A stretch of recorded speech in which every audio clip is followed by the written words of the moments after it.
Okay, good morning, everybody. This is TX21 Indivisible, and we're here doing our weekly virtual Chip Roy meeting without Chip Roy, without Chip Roy's staff, because we're basically banned from his office. We're persona non grata, but we carry on regardless. We're not going to be silenced with minor hiccups like that. So what we do, we read letters addressed to Chip Roy, expressing some of our concerns. And those are sent on to Washington. Hopefully somebody reads them at the other end. And then we actually record this and post it on social media. So it will get fairly wide viewing. So Catherine, would you like to kick off? Yes, I have a short letter, and then let's see. And I've already sent it. Dear Chip Roy, it's time for you to, well, first of all, the title that I put in the memo line was Stand Up for America and for HR 8015. Dear Chip Roy, it's time for you to prove where you stand with the American people and our voting rights, our elections, and our democracy, or with the corrupt and conspiratorial forces behind the Trump administration's and the Postmaster General's attacks on the United States Postal Service. I'm asking you to stand up for America and vote for HR 8015, the Delivering for America Act. I look forward to your response. Your constituent, Catherine Wall. All right. Good luck. Yeah. Shirley, you go next then. Okay. To Chip Roy, the embodiment of the No Party. When you return to Washington to consider the Postal Service, I need you to represent me. I have macular degeneration. I take a daily supplement that my eye surgeon thinks helps this condition. This supplement is manufactured and sold only by the company that developed it. I order it online and I pick it up at my mailbox. The post office is the supply chain. There is no other way to obtain this supplement. Since March 2020, except for the grocery store, my mailbox is the only retail store where I have shopped. I am not the only person in America in this situation. The internet and the post office. Oh, I've lost my sentence. Anyway, do what the Constitution and your oath wants you to do. Fund the post office. Shirley Mount, a desperate person living in this country. That's it. Excellent, Shirley. There are a lot of people in that same situation. Yes. In regards to prescription medications.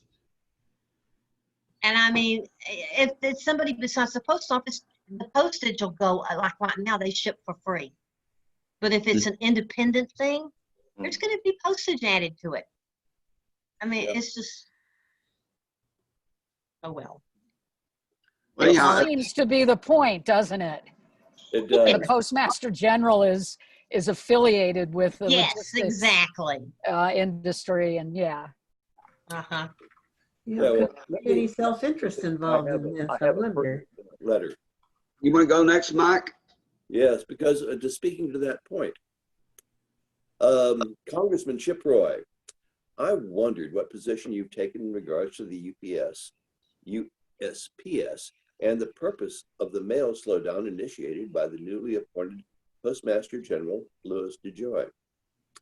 A web search has proven fruitless. All I find is a year-old reference to your policy concerning the naming and renaming of post offices in Texas, and your reluctant acceptance to support other members of the Texas delegation as a courtesy.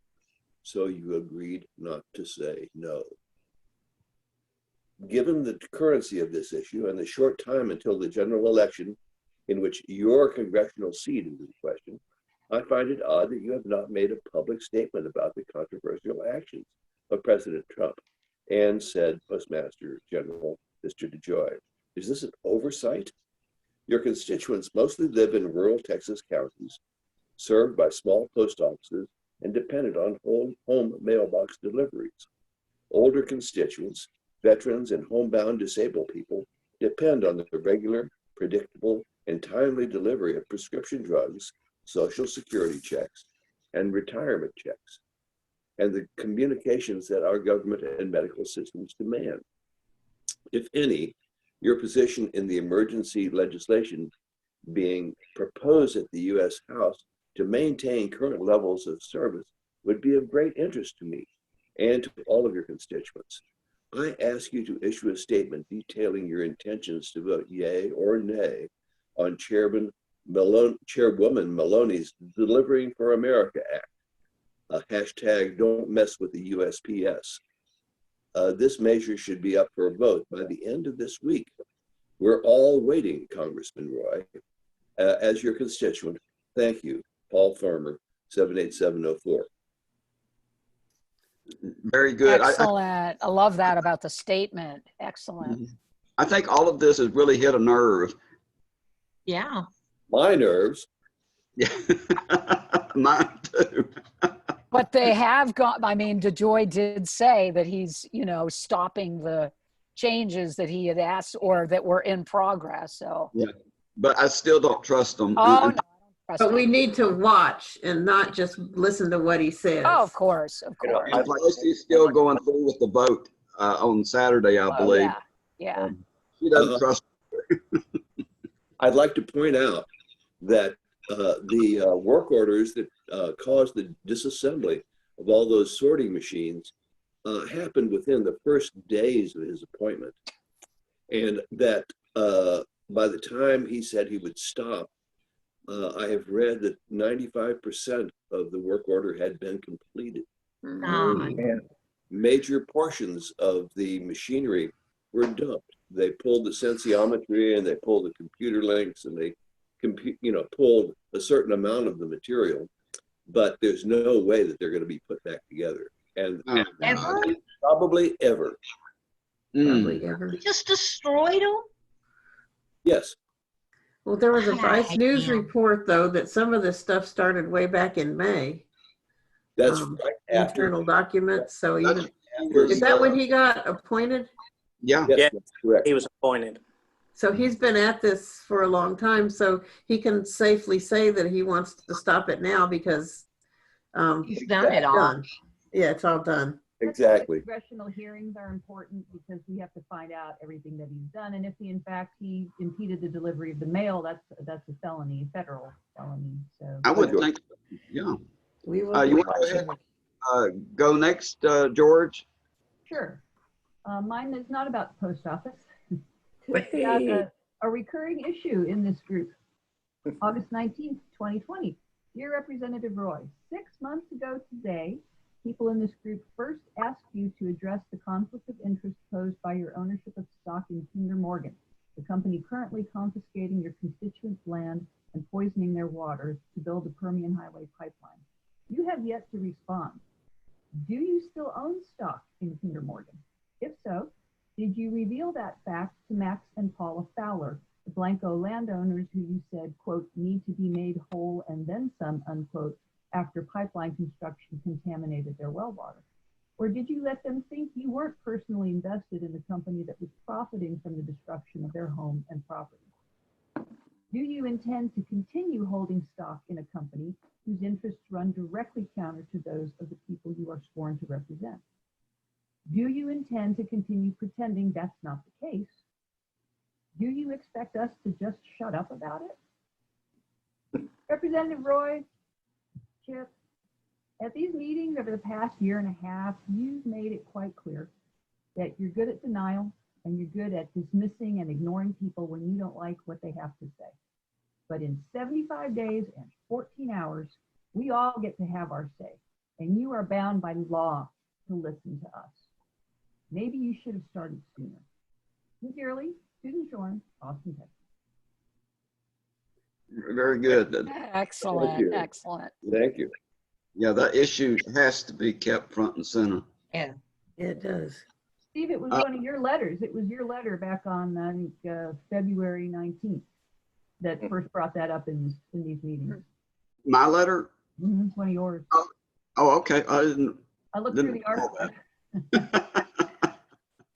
And wasn't that an interesting article in the Houston Chronicle that George, I think you posted it and said that you had missed it, but it was like this series of all of these photographs and then, you know, those comments he made about how he's going to make them. If I put on my lawyer hat, I Oh, can beat yeah. the snot out of these people making you whole. And it's the company he owns stock in. Yeah. He's talking about, I mean, he's like, I don't even know that he's aware of his own hypocrisy, or he clearly thinks that nobody else is aware of his the two hats that he's wearing here, with Kinder Morgan stock owner and shyster who's screwing over his constituents. But we'll continue to point that out. It's a mini Trump Thank attitude. you. Yeah. Well, yeah, but this is an old Republican strategy, though, to complain about eminent domain and yet be the ones that are encroaching on people. That's Rick Perry used to pull that same trick. Do you want to go next, Steve, or something? Okay. Well, this is a return to the post office. Reprehensible Roy.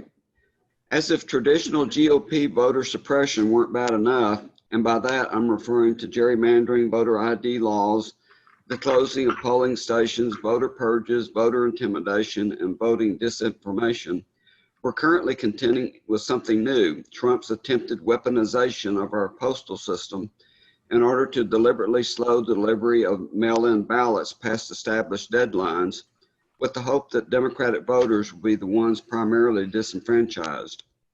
Congressman Roy, with both the postal system and the right to vote enshrined in our Constitution, and with you always wearing your self-awarded badge of constitutional authority, I'm surprised you haven't weighed in on this. Nevertheless, with the overwhelming public outcry, Postmaster General DeJoy has been forced to rescind most of the vandalization of the Postal Service that he initiated. However, as we Democrats don't trust Trump or DeJoy any further than we can see them, we demand that you devote Saturday for the Delivering for America Act, which would reset postal delivery back to the way it was at the beginning of the year, as well as infusing $25 billion into the postal system. Do I expect you to do that? Of course not, as you're far too invested in Trump's despotism to even think about putting America first. So count on me to vote for Wendy Davis on November 3rd. Good one. Okay. Was there any static? No. Nope, fine. Okay, I guess my. No, that was beautiful. Working. Jennifer, have you got something you want to read? Yeah, hang on a second. Let me get to a spot where I can turn on my, Caught you off guard, huh? yeah, sorry. It gets a little loud out here. Okay, hang on a second. Okay. Oh, we can see it. Okay, so, dear Representative Roy, I recently sent you the letter that I am restating now. However, I have heard also that you do not often read, and I hope this is not true, but that you do not read letters that are sent to you through ResistBot. So I am personally emailing you now to send you this message. The U.S. Postal Service is an institution older than the country itself. It employs 600,000 essential workers, including 97,000 veterans, and is vital to a functioning democracy. In the age of COVID-19, having a healthy and strong postal service is more important than ever. It's a lifeline for all Americans, rural and urban, regardless of age, gender, race, disability, or socioeconomic status. We rely on the USPS to deliver medicine, food, Social Security, and essentials from sea to shining sea. The mail knits America together. But on top of the stresses brought to us by this pandemic, the Trump administration has begun dismantling this American institution. Postmaster General Louis DeJoy is presently overseeing the removal of mail sorting machines and postal boxes around the country and not allowing carriers to finish their routes if overtime is needed, causing delays nationwide. The USPS is not a for-profit business. It is a public service our founders mandated in the Constitution, like the military. On August 13th, President Trump admitted that he is blocking the latest coronavirus relief bill because he doesn't want to give the post office funds to handle mail-in ballots. According to letters sent on July 29th by the USPS to 46 states and the District of Columbia, it cannot guarantee that all ballots cast by mail for the November election will arrive in time to be counted. This election interference is in broad daylight. Please co-sponsor or lend your support to Delivering America Act, introduced by Representative Carolyn Maloney, and otherwise use the full power of your office to fund the post office and to stop the interference that is affecting service nationally. And on a personal note, Representative Roy, in my family, my dad, who is a proud veteran, relies on Express scripts through TRICARE to maintain his health every day in a rural area of the United States.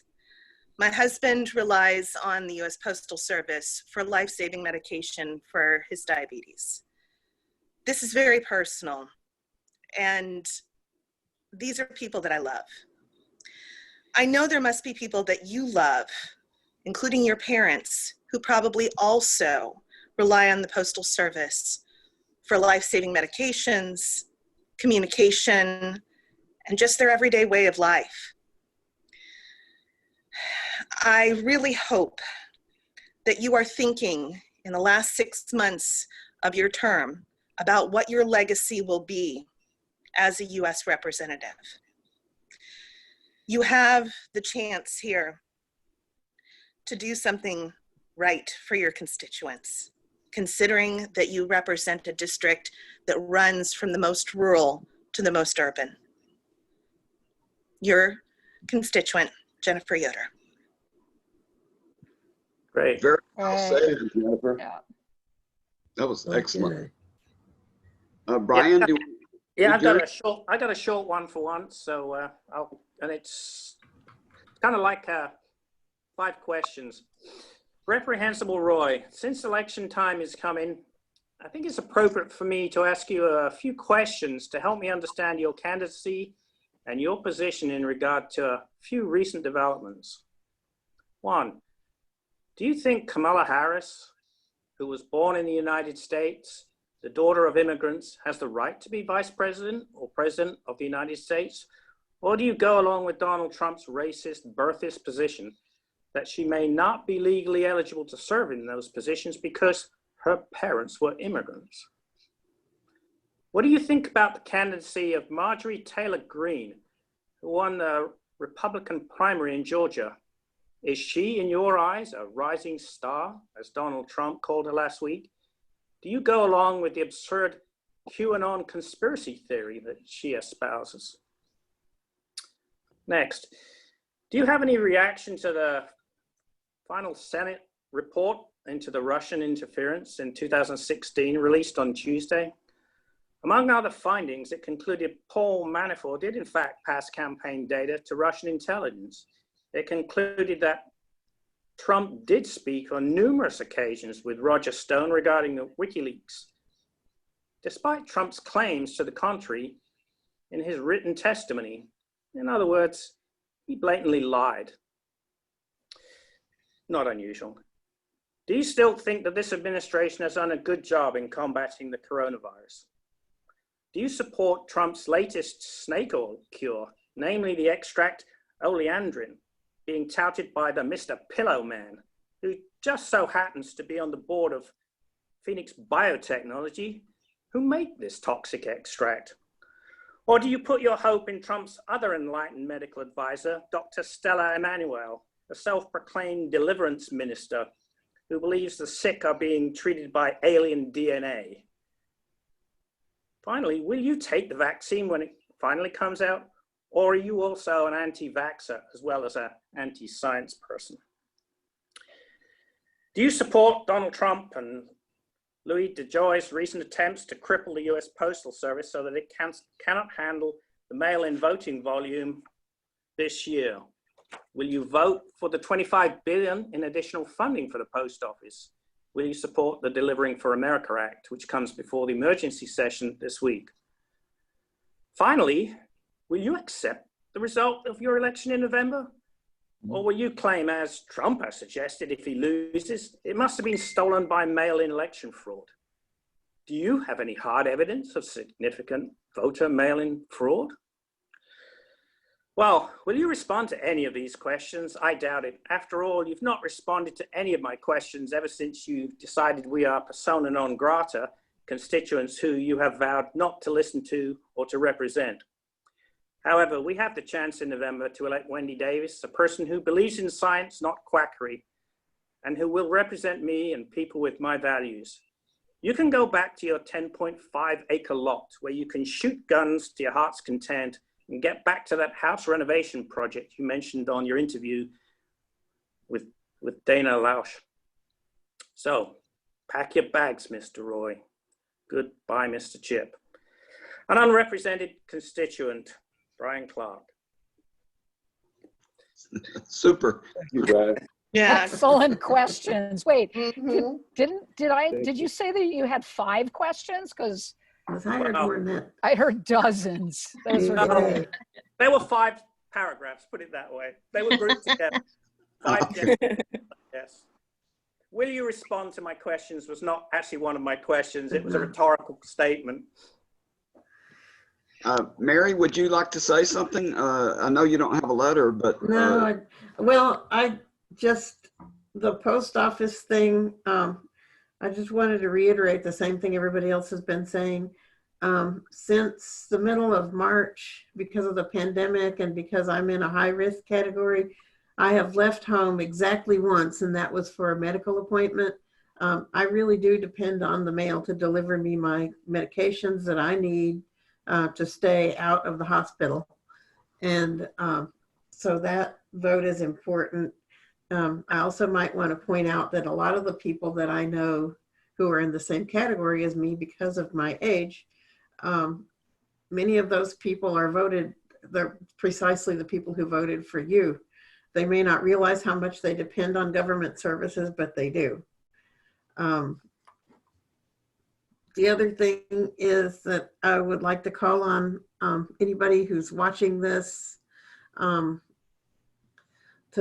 get out and vote and to really think about, do you want to vote for somebody who thinks that their job in Congress is to fight Twitter wars, or somebody who is in Congress to actually make laws?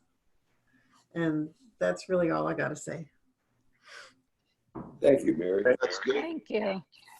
Brian, do we have time for me to read a second letter? Yeah, I was going to say, Sure. don't you have a second letter, Steve? So we'll listen to your last letter, Steve, and then we'll Okay. terminate. This one is just half a page. Reprehensible Roy. It's reported that President Trump is considering a pardon of Edward Snowden, who committed treason by leaking national security information to the Russians. Understandably, he now resides in Moscow. It pains me to say it, but it appears that Republican fealty to Vladimir Putin extends not only to the acceptance and encouragement of Russian interference in our elections on behalf of themselves, but to remaining silent as Russia puts bounties on American troops in Afghanistan, and now to acquiescing to the spilling of American national security secrets to the Kremlin. By voting not to impeach Trump, we already know that you condone the president who reaches out to foreign countries to betray our nation for personal political gain. But where do you stand on the bounties and Edward Snowden? Whether Republican or Democrat, these are legitimate questions for which all of your constituents deserve honest answers. Are you up to it, Chip? Well, yeah, apparently not.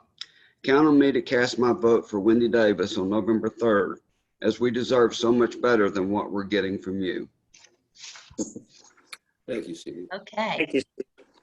Any other second letters or comments? Well, I have a comment. I don't have a letter yet. I'm writing it, but it's basically, and since it didn't come up, it's about, you probably saw that Chip is introducing the School Act, the Support Children Having Open Opportunities for Learning Act. It's HR 8054, and it's going to allow funds, certain funds under various acts to follow a child, whether learning in person or remotely, to the public school, private school, or home school of choice.